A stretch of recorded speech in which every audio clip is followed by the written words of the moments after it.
Let us pray. Lord, bigyan niyo po ako palagi ng katahimikan. Katahimikan ng puso, isip at buong pagkatao. Sa pananahimik kong ito, hindi po ako malakas.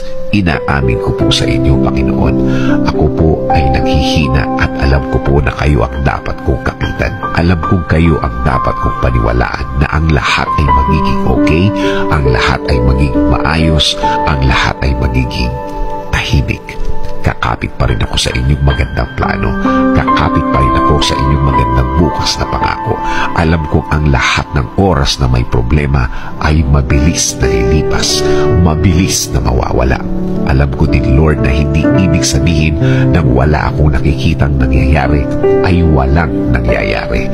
Alam kong inumpisahan niyo na akong tulungan sa ibang mga bahagi ng aking problema.